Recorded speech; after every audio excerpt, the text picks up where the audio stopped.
તમામ અધિકારીઓ ઉદ્યોગપતિઓને મારી વિનંતી છે કે તમે અમારી વાત સાંભળો. તમે કરો ઘણા બધા, હું તમને સમજાવું છું, ઘણા બધા ડિહાઇડ્રેશન વાળા કરોડપતિ નહીં. તમે મારી વાત હવે બરોબર કુકરી ઘાયા ચડેલી છે. મારી વાત સાંભળો. ઘણા બધા ડિહાઇડ્રેશન વાળા કરોડપતિ નહીં પણ કરોડાધિપતિ છે. કરોડપતિ નહીં પણ કરોડાધિપતિ છે અને મોટા ભાગના ડિહાઇડ્રેશન વાળા કરોડપતિ છે. ધન્યવાદ. અમે બધા તમે ખૂબ પૈસા કામો, કરોડાધિપતિ નહીં પણ અબજોધિપતિ બનો એવી અમારી શુભકામના શુભેચ્છા છે. પણ તમારા છોકરા ખાનાના ઘોઘરા રમતા હોય તો પછી અમારા પ્લાસ્ટિકના ઘોઘરા રમવા જોઈએ નહીં. તમારા છોકરા હાનાના ઘોઘરા રમતા હોય તો અમારા છોકરા પ્લાસ્ટિકના ઘોઘરા રમતા હોય.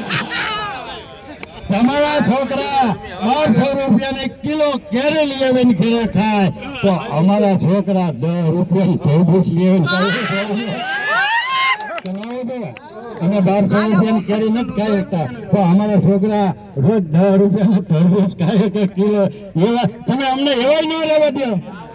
એટલે હું એને વિનંતી કરું છું અને એક વાત તમને કરું છું. એક સંત હતા અને સંતનું ખૂબ નામ થઈ ગયું, આખા વિશ્વની અંદર પ્રખ્યાત થઈ ગયા. એટલે મારી જેવો કોઈક અટક ચડો થઈને ગયો કે બાપુ બધા જેમ લાગે જેમ બાપુને બધા જેમ કેમ બાપુ કેમ કરે. આ બાપુને પારખી લેવા છે એટલે આમ કરીને આમ મુઠ્ઠીમાં એક જીવડું લઈ અને બાપુ પાસે ગયો કે બાપુ આ જીવડું જીવતું છે મરી ગયું. બાપુ આ જીવડું જીવતું છે મરી ગયેલું મારી મુઠ્ઠીમાં છે. એટલે બાપુ સમજી ગયા કે જો જીવતું છે એમ કહે તો આમ મુઠ્ઠી દબાવે એટલે જીવડું મરી ગયેલું નીકળે. જે મરી ગયેલું છે એમ કહે તો એના હાથમાં ફોટો જ પડ્યો એટલે જીવતું છે કાઢશે. એટલે બાપુએ કીધું કે એ તમારા હાથમાં જે જીવડું છે એને બચાવવું હોય તો તમારા હાથની વાત છે અને જીવતું મારી નાખવું હોય તો તમારા હાથની વાત છે.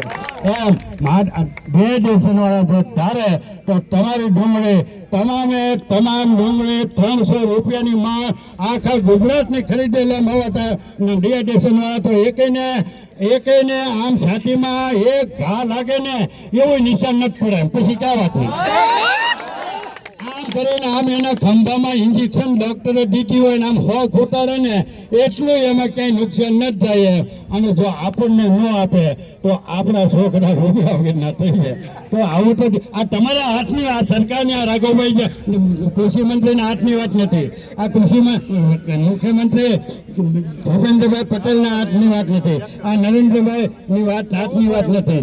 એટલે આ એના વાતની વાત છે. માર્કેટિંગ યાર્ડના નેતાઓ એને બોલાવે, એની હારે મને બેહાડે, એની હારે આપણું સમાધાન થાય અને સુખદ સમાધાન થાય, સારી રીતેથી સમાનતા થાય. તમામ વેપારી ખૂબ વેપારી ભાઈઓ આવા છે પણ ક્યારેક ઘણી આવે ક્રોધ ચડે ને અને પ્રબંધન ચડે.